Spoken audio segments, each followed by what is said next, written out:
For other videos or problems like this for Intro to Stat Methods for Business, you can go to Sarai Studies, link is in the description box below. So for time series data that was collected over time, remember that time is always going to be our X variable, and then in this case, revenues over time is going to be our Y variable. So if you're going to perform a quadratic trend model, then quadratic means you need to square your X values. But when it comes to time series data, we don't use the years or the X variables as they are. We actually code the years. So we have a column called coded year, and it's really just assigning kind of like an ID number, so like 0, 1, and so on. So I'm just going to drag this all the way down. And the reason why we do this, again, like I explained in the linear trend model, is because if you use this data for the summary output, you're going to get the wrong numbers. But when you use this X, you get the right numbers. But this takes it a step further because it's quadratic. We have to square the coded years. I'm just going to add a little column. So we're going to call this coded year squared. It's literally just taking this and squaring it. And then I'm going to drag that same effect all across the board. And then we're going to go to data analysis, regression. Our Y can only always be one column. So that's going to be revenues. Our X is going to be both the coded year and the coded year squared. Our output range, where do I want it to be? Over here. And then I included labels, so I'm going to check labels and click OK. And these are my values. So if I were to create an equation and a model to estimate my future revenues, Y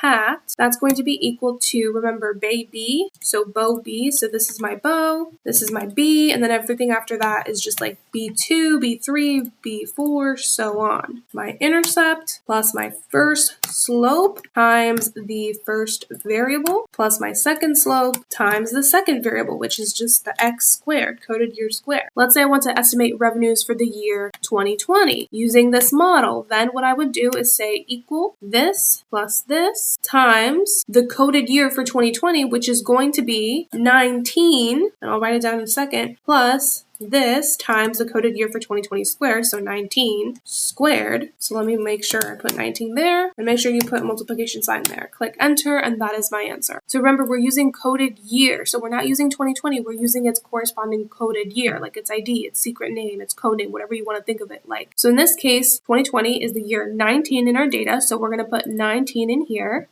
So our estimated revenues according to our quadratic trend model is going to be $56.30.